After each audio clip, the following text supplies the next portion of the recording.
profitnya masih ada di dalam industri itu, akan selalu ada pemain baru yang datang. Dan bagaimana cara bertahan kan itu pertanyaannya ya kan.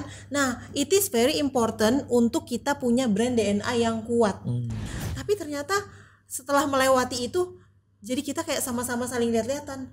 Wow, ternyata bisa ya yang tadinya kita mau kerjain setahun jadi 3 minggu gara-gara pandemi ini. Ya ampun, jadi banyak banget brand hijab, kita harus jadi pindah bikin brand lain misalnya gitu. Jadi sekarang kita harus jualan yang orang tidak ada jual. Nah, itu juga salah juga karena sebenarnya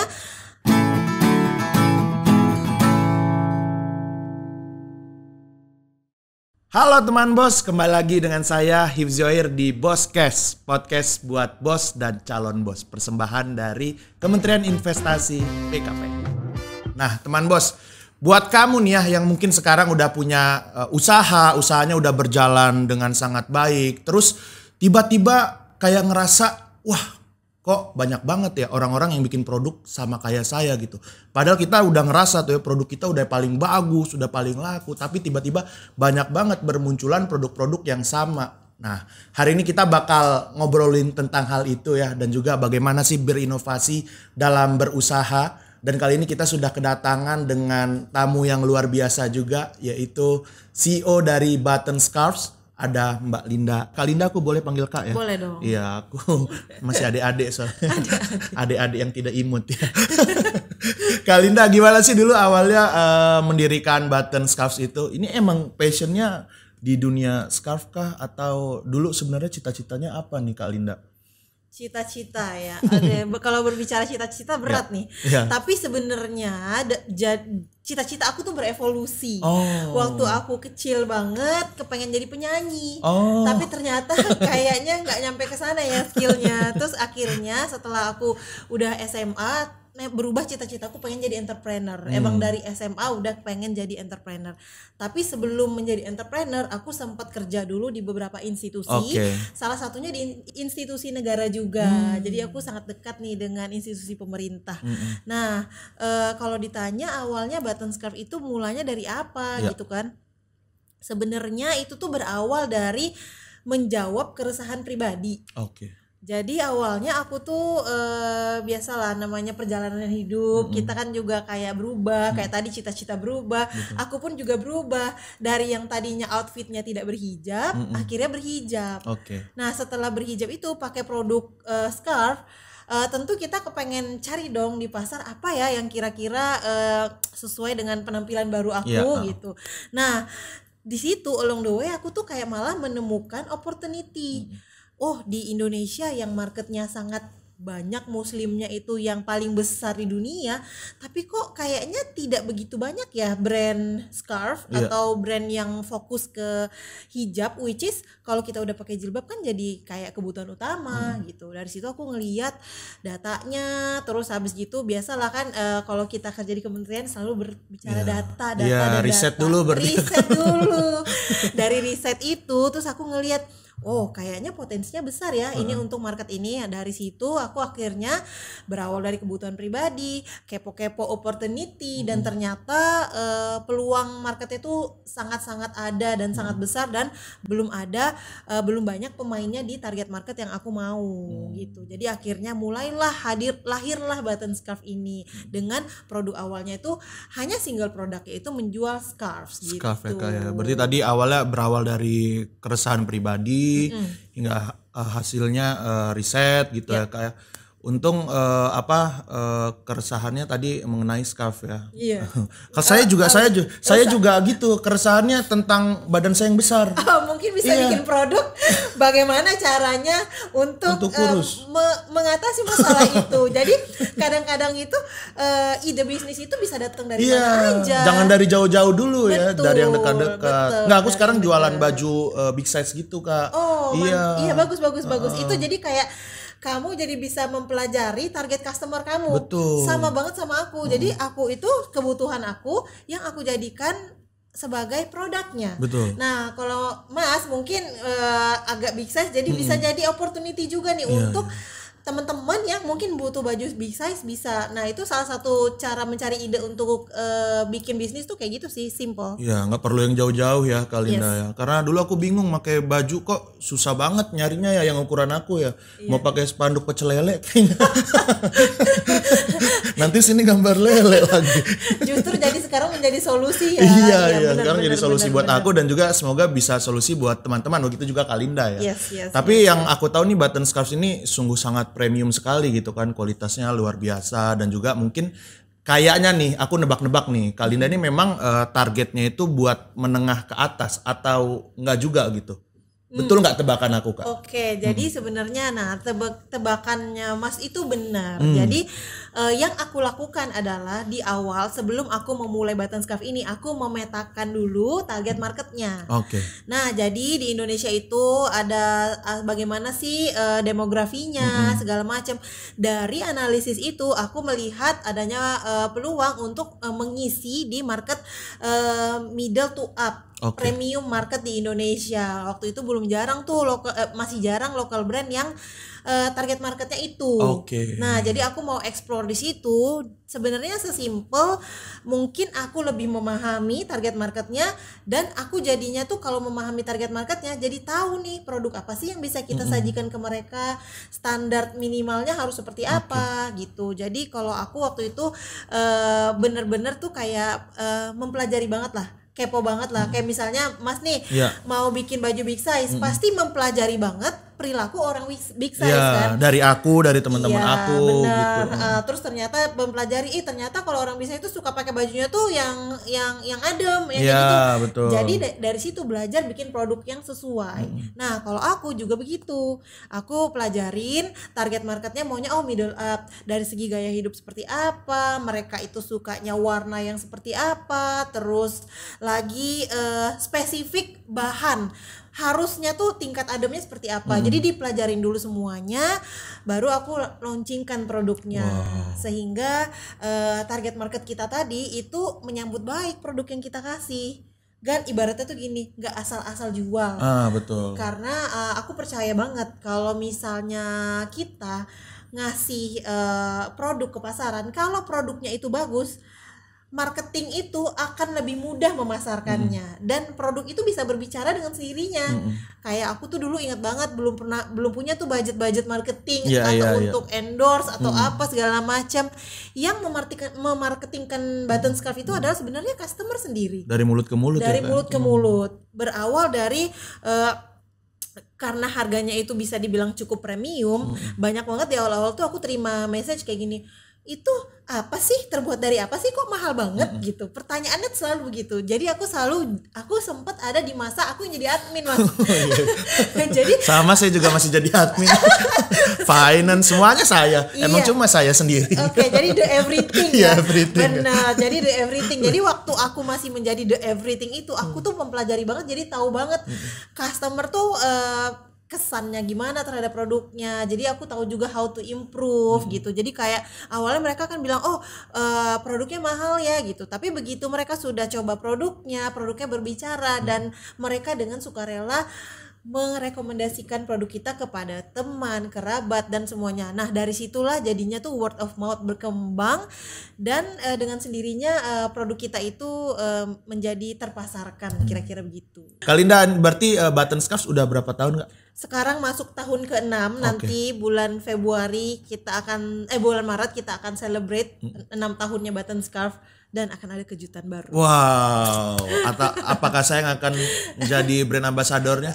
Tidak mungkin. Nanti kita undang untuk event-event ya. Iya, saya bisa jadi itu, Marsha and the Bear. Kan Marsha pakai scarf tuh, aku jadi bearnya ya. Aduh, Kalinda, selama menjalani usaha ini udah beberapa tahun ini kan, udah hampir mau 6 tahun, pastinya banyak sekali tantangan-tantangan ya kan yang terjadi di usahanya Kalinda. Boleh ceritain yang paling menantang sekali gitu Kak? Yang paling menantang, sebenarnya gini, kalau kita jadi entrepreneur yang selalu dengar quote gini kan, roller coaster life. Salah satunya kemarin awal-awal pandemi ya, itu sangat-sangat cukup bikin ketar-ketir. Karena pengaruh juga itu ya kayak kemarin pandemi. Of course, karena kan kita kan jualnya produk fashion, di mana produk kita itu dipakai oleh para wanita yang ingin tampil gaya, of course keluar rumah, buat kerja, gitu kan, buat activity di luar. Nah tiba-tiba kita lockdown, yes. Dan waktu itu kan aku juga lagi launching satu brand baru. Jadi kayak setelah Button Scarf berumur 4 tahun, akhirnya kita keluarin sister brandnya namanya Benang Jarum. Itu literally kita lagi bikin exhibition di Senayan City, bikin pop-up store. Tiba-tiba hari grand opening kita menjadi grand closing. 2 hari kemudian langsung tutup dong. Ya ampun, itu tuh ya, rasanya oh iya bener banget. Jadi kayak ngerasa di titik dimana sesuatu yang kita sangat-sangat perjuangkan, tiba-tiba kalau Tuhan berkehendak langsung aja gitu. Nah tapi di titik itu juga aku membuktikan, Mas, yang namanya segala sesuatu masalah it comes with a solution. Dan itu hanya membuat kita semakin mengerti untuk bagaimana caranya bisa menghadapi masalah itu. Aku ngerasa gini, kalau kita lagi diuji ada masalah berarti itu kita mau naik kelas. Iya, betul. Bener juga kalau misalnya kata orang gini, kalau misalnya dalam agama segala macam, kalau kita mau naik kelas kita diuji dulu. Sama juga kalau dalam entrepreneurship juga gitu. Kita mau naik kelas diuji dulu. Kalau misalnya aku waktu itu ujiannya itu, terus kita kan jadi nggak bisa kerja, mikir ya ampun apa jadi tutup nih bisnis kita ya kan. Tapi ternyata di balik masalah semua ada hikmahnya. Kita jadi bisa bekerja lebih efisien. Yang tadinya kita pikir kita nggak bakal bisa nih kalau kita nggak ketemu berembuk langsung, sekarang jadi advance. Iya betul. Semuanya online. Tadinya 1 hari cuma bisa 2 meeting karena Jakarta macet. Sekarang I can do like 5 or 6. Jadi kayak aku ngerasa wow, banyak hal yang sebenarnya kita syukuri juga di balik suatu masalah, dan membuat kita jadi kayak semacam unlock another, kayak kalau kita main game. Kalau kita mau naik level, kita kan harus selesaikan dulu masalah. Levelnya. Terus nanti naik level masalahnya makin besar kan. Begitu juga di bisnis. Kalau dulu awal-awal aku mulai Button Scarf ini, masalahnya sesimpel misalnya ya ampun ada 1000 pieces reject, gimana nih gitu kan. Gimana cara menjualnya? Bagi aku waktu itu tuh masalahnya udah kayak dunia. Karena kan kayak 1000 pieces, men. Banyak itu ya Kak. Banyak banget, apalagi baru mulai. Rasa-rasanya aduh apa ganti profesi aja gitu kan. Tapi kan dan kalau kita menyerah di situ, aku nggak akan tahu perjalanannya ternyata masih panjang. Sampai akhirnya ke sekarang masalahnya semakin kita besar, bisnisnya semakin besar, masalahnya akan semakin besar. Tapi kita udah punya bekal dari masalah-masalah kecil.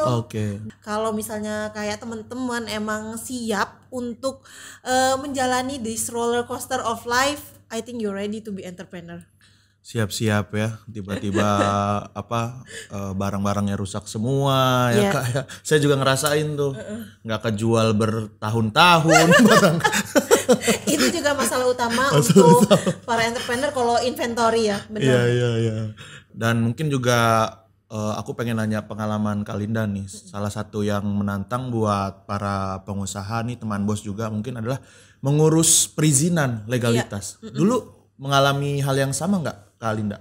Nah jadi aku tuh kebetulan waktu awal-awal mulai Button Scarf ini, walaupun kita launchingnya di 2016, aku tuh 2015 akhir udah ibaratnya tuh gerilya lah. Tadi riset, mempelajari target customer segala macam. Tapi tuh aku nggak kepikiran tuh waktu itu akan menjadi seperti ini. Jadi at that time sesimpel ya udahlah pakai apa-apa segala legalitas pribadi aja dulu gitu. Tapi dan aku tuh setelah berjalan 1 tahun barulah aku yang namanya melegalkan semua bisnis ini, karena aku ngerasa ada masa depannya nih gitu. Tapi aku mau kasih tip ke semua teman-teman yang mungkin lagi nonton. Pokoknya kalau kalian bikin suatu usaha harus segera dilegalkan dari awal. Karena itu akan mempermudah kita ke depannya. Kalau kita sudah punya legalitas, ibaratnya tuh kita punya ID lah. Kalau aku sebenarnya ID aku apa KTP kan. Kalau kita punya bisnis, kita harus punya ID juga. Kalau sekarang selama ini kan ada perubahan istilah ya. Kalau sekarang udah dijadikan satu yang namanya tuh NIB. Betul. Dengan kita udah punya NIB, banyak kemudahan yang bisa kita dapat. Mulai dari kita mau misalnya mengurus segala perizinan yang lain, misalnya kayak aku mau impor, semuanya butuh legalitas NIB itu. Jadi aku juga ngerasa bisnis ini jadi cepat berkembang setelah aku punya legalitas tadi. Selain daripada itu Mas, aku juga bisa jadi dibantu pendanaan karena legalitasnya lengkap. Terus selain itu lagi banyak banget kemudahan-kemudahan yang aku rasakan yang bikin bisnis kita bisa jadi bertumbuh. Karena dengan kita punya perizinan yang lengkap, semuanya jadi mudah. Kayak satu contoh yang aku mau kasih contoh, sekarang kita kan scarfnya produksi sendiri. Jadi ada suatu material yang itu berupa kertas yang kebetulan di Indonesia itu belum ada supply-nya. Jadi mungkin aku harus mengimpor. Nah, izin itu setelah memiliki izin itu, jadi kita dengan mudahnya bisa ikut berpartisipasi. Kalau kita impor jadinya ada partisipasi yang kita harus bayarkan kepada negara, bea masuknya segala macam semuanya resmi. Jadi tuh rasanya tuh berbisnis tuh jadi kayak lebih gampang, lebih mudah. Dan sekarang apalagi serba online semuanya. Betul, dengan adanya OSS nih sekarang lebih mudah lagi Kak. Cukup online, klik-klik udah bisa dapat NIB. Apalagi untuk UMKM tuh lebih mudah lagi Kak. Lebih mudah lagi. Dan aku juga nyaranin banget nih kalau misalnya kita mau belum mulai nih bisnisnya, baru di planningin. Kalau yang tadi aku bilang kan target market perlu, terus riset perlu, yang lebih perlu lagi harus punya legalitas. Dan apalagi sekarang kalau misalnya bisa serba online ya. Kalau misalnya kayak dulu apa ribet banget, harus ke sana macet, antar dokumen kurang dokumennya. Kalau sekarang kan aku ngerasain sih semuanya dipermudah. Jadi doing business in Indonesia is much easier than like 6 years ago. Sekarang jauh lebih mudah. Jadi kayaknya insya Allah ya Indonesia akan melahirkan banyak lagi nih entrepreneur keren di masa yang akan datang. Karena kita juga disupport dengan kemudahan mengurus perizinan tadi. Itu tadi yang Kak Linda bilang juga tadi, setelah dapat legalitas jadi gampang buat dapat modal dari bank, karena bank percaya ya kayak kalau misalnya kita udah punya NIB itu udah punya NIB, jadi bank bisa ngasih modal ke kita ya kayak. Betul, ibaratnya tuh kayak kita sudah terdaftar legal, punya identitas yang jelas. Jadi itu bisa dipercaya ibaratnya itu. Kayak mau ngelamar cewek juga gitu ya, mertua pasti nanya-nanya dulu. Background check dulu kan? Iya, background check dulu. Background check dulu. Bahkan sekarang bisa background check nih, kamu punya utang atau enggak? Sekarang ada jasanya begitu, hati-hati loh. Saya nggak ada, untung nggak ada. Besok lah baru utang. Terus juga ini balik lagi ke tantangan lagi nih Kak. Kemarin kan mungkin Kak Linda juga ada ceritain tadi tentang gimana pandemi datang, habis itu impactnya ke usaha Kak Linda pasti kan luar biasa ya. Terus boleh ceritain lagi nggak nih Kak tips-tipsnya atau inovasi-inovasi yang Kak Linda lakukan waktu kemarin pandemi datang tuh Kak? Iya. Nah jadi sebenarnya gini, tanpa pandemi pun kita harus berinovasi. Betul. In order to survive. Tapi dengan adanya pandemi ini, inovasi kita dituntut untuk 3 kali atau 5 kali lipat lebih cepat dibandingin kondisi normal.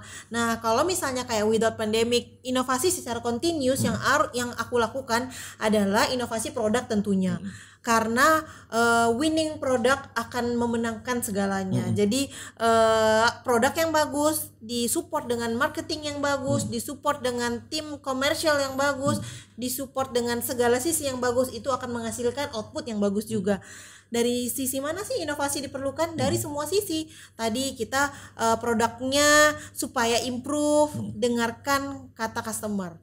Customer maunya yang lebih adem. Jadi tim product development berinovasi gimana caranya menghasilkan suatu produk yang sesuai dengan dimau market tadi. Yang lebih adem pasang AC itu Kak. Gimana caranya tanpa pasang AC rasanya kayak pakai AC. Betul, itu satu. Jadi secara continuous setiap hari ada tim yang untuk ngurusin inovasi produk.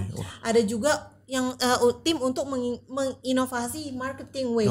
Jadi misalnya gini, berinovasi itu kita bisa mengimprove dari apa yang sudah ada. Kayak misalnya dulu ya, kalau dulu kayak misalnya gini, kita jual produk dari sekedar foto aja, orang udah jadi kepengen beli. Nah semakin kesini marketing way udah makin beda. Betul. Sekarang itu kontennya udah butuh video. Nah, jadi mau nggak mau kita harus ikutan berinovasi. Selain menawarkan produknya dari segi gambar, kita juga harus berinovasi bikin kontennya video. Itu dari segi marketing. Nah, kalau misalnya dari segi apa lagi? Misalnya dari segi sistemnya, kita juga harus selalu keep update dengan apa yang terjadi di lapangan. Kalau kita nggak update, contoh kita punya website, kita harus terus berinovasi gimana caranya website kita untuk menjual barang itu selalu nyaman untuk orang berbelanja, selalu mempermudah mereka. Ibaratnya gini, gimana caranya Mas belanja di website saya sampai kayak nggak berasa belanja tuh, saking mudahnya. Nggak kerasa tiba-tiba saldonya kepotong gara-gara belanja ya kan. Nah itu juga salah satu. Jadi innovation doesn't have to be always kayak menemukan cara terbang ke bulan. Betul. Jadi in this case sederhana tapi impactful to the business. Jadi kadang-kadang teman-teman selalu mencari hal-hal yang di luar konteks ya. Padahal sebenarnya kita nggak perlu jauh-jauh mengimprove dari daily problem kita aja, itu menurut aku sudah cukup inovasi. Dan berinovasi dalam suatu bisnis itu kita as leader nggak boleh memikirkan satu sektor doang. Dalam arti gini, misalnya aku memang main tasknya sekarang di product development dan finance, tapi aku juga harus mikirin tim yang lain juga harus terus innovate, harus memberikan mereka wadah untuk bisa berinovasi. Jadi kayak aku ngerasa tuh sekarang itu berpikir bagaimana caranya menyediakan fasilitas terbaik untuk tim biar mereka bisa memaksimalkan potensi yang ada. Itu penting juga sih, karena suatu company tidak akan bisa maju tanpa support yang baik juga. Jadi orang-orangnya itu yang ada di dalamnya itu harus kita support untuk selalu mewujudkan inovasi-inovasi yang kita inginkan. Kira-kira begitu. Banyak banget sih kemarin kayak waktu pandemi gitu kan, yang tadinya kita, yang aku bilang tadi semuanya move to online, terus kita juga bikin pembaruan di mana waktu dulu tuh sebelum pandemi kita emang udah mikir sih mau bikin gimana caranya orang bisa belanja via aplikasi. Dulu tuh kayak ya udah deh ntar dulu deh, itu mungkin kayak a few years later, tapi karena pandemi mau nggak mau nih kita harus push semuanya yang dari tadi toko-toko masuk ke online kan. Nah harusnya itu dikerjakan dalam waktu let's say time frame-nya 1 tahun, kita kebut itu jadi 3 minggu dan aplikasinya harus jadi gimana caranya. Jadi kayak itu tuh bener-bener momen dimana test case dan membuktikan juga kalau kita dalam keadaan kepepet itu tuh semuanya tuh jadi serba bisa. Tapi ternyata setelah melewati itu, jadi kita kayak sama-sama saling lihat-lihatan. Wow, ternyata bisa ya yang tadinya kita mau kerjain setahun jadi 3 minggu gara-gara pandemi ini. Jadi kayak blessing in disguise juga sebenarnya. Walaupun kita sedih, ada hikmah juga di balik itu. Terus nih Kalinda, kan kayaknya sekarang nih ya kalau aku lihat ya, dan aku juga sering ngintipin istriku gitu. Kan istriku juga pakai hijab tuh. Kayaknya brand fashion hijab tuh banyak banget tuh, udah pakai A-nya 18 tuh. Banyak banget nih. Gimana cara Kalinda biar mempertahankan button scarf tuh biar nggak tenggelam gitu Kak, biar tetap dilihat sama orang-orang itu. Iya, benar. Nah, sebenarnya kalau misalnya kayak bicara gitu, ada suatu teori ekonomi yang bilang bahwa dalam suatu kondisi ekonomi di mana dalam suatu jenis bisnis di saat profit masih positif akan selalu ada pemain baru yang datang. Dan kita selama profitnya masih ada di dalam industri itu akan selalu ada pemain baru yang datang. Dan bagaimana cara bertahan? Kan itu pertanyaannya ya kan. Nah, it is very important untuk kita punya brand DNA yang kuat. Kalau kita punya brand DNA yang kuat, pemain-pemain baru datang dengan hadir DNA-nya masing-masing. Itu yang mereka yang juga punya DNA ciri khas yang kuat, mereka juga akan naik. Tapi apakah kita akan tidak ada di dunia bisnis ini lagi? Tidak begitu juga. Jadi as long as we keep the value of the brand, kita keep the message to the customer, kita keep doing the best, produk kita terus berinovasi, aku yakin kita punya tempat kita masing-masing di customer, di mata customer. Dan tadi pentingnya target market itu harus jelas sehingga kita bisa jagain jagain niche kita. Misalnya kayak button scarf, target marketnya itu apa, keep it that way. Jangan tiba-tiba jadi kayak ya ampun jadi banyak banget brand hijab, kita harus jadi pindah bikin brand lain misalnya gitu. Jadi sekarang kita harus jualan yang orang tidak ada jual. Nah itu juga salah juga, karena sebenarnya bisnis ini berarti menarik karena semua pendatang baru tuh pada ikutan mau jump into the bandwagon gitu kan. Nah, it is important how to mempertahankan. Memang mempertahankan itu tidak semudah meraih. Betul. Tapi kalau ditanya bisa atau tidak, kembali lagi I really believe it because of the people. Jadi kalau misalnya kayak orang-orang di dalamnya itu adalah orang-orang yang passionate about it, aku rasa customer bisa feel bisa transfer energi betapa kita really put love into the product, terus mereka juga menerima produknya itu dengan sangat bahagia.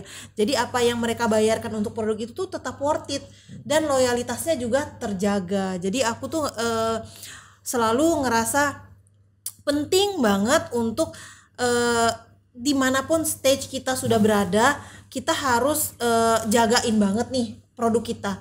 Harus jangan sampai udah enjoy, udah nikmatin, kita maunya untung aja, kualitas produk berkurang. Nah itu harus kita jaga banget karena kalau kita lengah di situ ya tadi yang pemain yang baru-baru yang baru-baru bisa jadi nyalip. Tapi artinya dalam kata lain aku juga cukup senang. Tujuan awal aku yang melihat Indonesia kok negara muslim tapi yang jualan scarfnya dikit gitu kan. Sekarang jadi sudah di titik dimana yang aku mau waktu itu. Jadi kayak misalnya dibilang dulu button scarf adalah hijab yang pertama yang finishingnya itu laser cut di pinggirannya. Nah itu juga sebuah inovasi ya aku rasa, karena inspirasinya itu dari produk yang non scarf sebenarnya. Nah sampai akhirnya sekarang hampir semua brand udah pakai teknik itu untuk finishing scarfnya di pinggiran.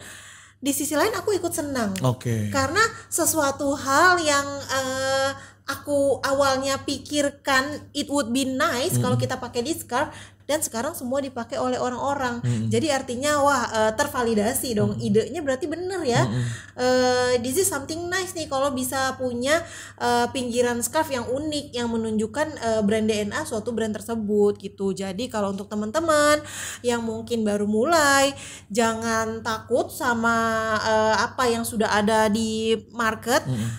Just find your niche and then stay fokus di niche itu, terus kasihlah yang terbaik untuk target market yang kita sudah tentukan di awal. Jadi tapi sampai sekarang pun kita semua masih belajar terus untuk gimana caranya selalu bisa berkembang, karena sebenarnya perjalanannya masih panjang.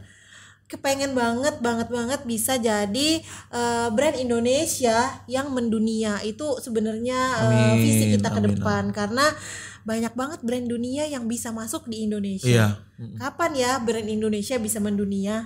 Harapan kita button scarf adalah salah satu yang bisa mewakili Indonesia go global. Betul, amin. Mudah-mudahan. Semoga juga Indonesia tuh jadi kiblat ini ya, orang-orang yang berhijab di dunia ini tuh ngelihatnya Indonesia gitu. Karena kita tuh mungkin salah satu yang awal-awal di tahun berapa itu kayaknya pada keren-keren tuh orang mulai berhijab gitu ya kayak. Amin ya, semoga bisa jadi kiblat orang berhijab ya kayak. Amin ya rabbal alamin. Terus juga Kalinda ini nggak cuma di scarf doang kan, ngeluarin tas juga, sepatu juga, terakhir tadi cerita ke Amerika, parfum juga. Nah kalau itu kan tadi banyak yang usahanya itu hampir-hampir sama ya kan sama button scarf. Tapi gimana nih Kalinda, kalau misalnya yang benar-benar plek ada yang niru produk-produk dari button scarf, apa yang Kalinda lakukan? Jadi ini pertanyaan ke Anda orang ke 1579 yang menanyakan hal ini kepada saya. Yang ke 900 siapa? Lupa ya. Jadi sebenarnya tuh key message-nya itu kayak gini. As long as kamu tidak membuat KW-nya inspired is okay. Aku malah seneng nih kalau misalnya ada teman-teman yang menjadikan button scarf itu sebagai inspirasi, karena berarti kita sudah menciptakan suatu produk yang disenangi banyak orang, sehingga sampai ada yang mau niru gitu kan. Kita ambil positifnya aja, dan berarti button scarf bisa jadi trendsetter. Apa yang dikeluarkan oleh button scarf dimirip-miripi oleh yang lain misalnya kayak gitu. For me it's okay as long as you don't use like button scarf logo untuk menjual produknya atau tidak meng-KW-kan. Yang aku sebenarnya nggak bisa terima itu adalah ya yang mengatasnamakan diri sebagai button scarf, yang menjual KW-KW-nya button scarf. Tapi kalau misalnya kayak patternnya terinspirasi dari button scarf, nggak apa-apa itu ya Kak. It is really okay, karena yang namanya juga fashion itu we create the trend. Nah, dan once misalnya button scarf lagi ngeluarin motif bunga ya, terus yang lain-lainnya juga ngeluarin motif bunga, berarti kan jadinya kan motif bunga lagi ngetren ya dengan sendirinya, karena banyaknya pemain di pasar yang mengeluarkan produk atau motif yang sama. Tinggal customer akan memilih brand mereka tuh belinya ke arah mana. Aku rasa itu nanti tinggal pinter-pinter marketing team untuk get their own customer ya. Jadi aku nggak ngelihat itu sebagai suatu hambatan, malah itu suatu komplimen buat aku dan tim. Kita ngerasa kayak terima kasih loh udah mempercayakan untuk tren ini kepada kita gitu. Terakhir nih Kak, pesan buat teman bos semua yang ada di rumah, gimana sih biar kita tuh sebagai pengusaha tetap semangat berinovasi Kak? Silakan Kak. Wow. Gimana ya? Jadi sebenarnya harus tahu dulu what is your purpose dari awal. Di saat kita sudah tahu tujuan kita apa, jadi kita selalu punya motivasi untuk terus maju, untuk terus berinovasi. Kalau aku sekarang, hal yang aku awalnya hanya iseng, tapi ternyata menjadi seperti ini. My motivation adalah the people behind me. Jadi kayak orang-orang di balik button scarf, mereka yang sangat passionate. Jadi aku selalu merasa kayak mereka aja tuh bisa semangat loh. Mereka aja bisa meluangkan 8 sampai lebih dari 10 jam waktunya dalam sehari untuk bantuin aku build button scarf. Jadi aku harus lebih semangat lagi daripada mereka. Dan aku harus memberikan contoh bahwa yes we can gitu. Kita bisa menghadapi masalah-masalah yang ada as long as kita tetap stay together, kita tetap punya core value yang jelas. Kayak tadi mengutamakan customer adalah nomor 1 bagi kita. Dan kalau kita selalu berkacamata dari customer dan kepengen membahagiakan customer, dengan sendirinya inovasi itu akan timbul. Dengan sendirinya ide-ide itu akan datang. Jadi kayak it's always good to exercise ourselves dengan kita selalu kalau ada ide apapun yang lewat tercatat, sehingga eksekusinya nanti kita tinggal prioritaskan yang mana yang lebih penting, yang mau dilaksanakan duluan, dan yang mana yang bisa dilaksanakan. Karena kan ide-ide gila, inovasi-inovasi yang terlalu berlebihan kadang-kadang juga tidak mumpuni kita untuk mengerjakan itu. Jadi mulai dari yang paling sederhana, continuously, selalu tidak pernah berhenti, insya Allah akan mencapai titik yang kita inginkan. Terima kasih sekali Kalinda sudah mau hadir di Bosscast, luar biasa ini. Semoga ya dengan semakin banyak inovasi, semakin banyak pengusaha-pengusaha Indonesia bisa memajukan Indonesia juga ya Kalinda. Amin. Harapan aku juga gitu sih, biar bisa bareng-bareng memajukan Indonesia. Kalau sendiri-sendiri nggak akan bisa maju. Betul. Mas. Ya. Sekali lagi terima kasih Kalinda. Kita ketemu lagi ya kapan-kapan. Semoga bisa ngobrol-ngobrol, sharing-sharing lagi. Aku banyak banget lo dapat ilmu di sini. Semoga usahaku juga bisa kayak Kalinda ya. Amin. I would love to support lo. Nanti kita ngobrol-ngobrol. Siap Kalinda, terima kasih. Nah, teman bos, gimana? Kamu pasti sudah banyak sekali dapat insight-insight ya dari Kalinda. Kalau misalnya kamu pengen dapetin insight yang lain juga dari tokoh-tokoh yang akan hadir di Bosscast, jadi tonton terus Bosscast, persembahan dari Kementerian Investasi BKPM. Terima kasih, dadah.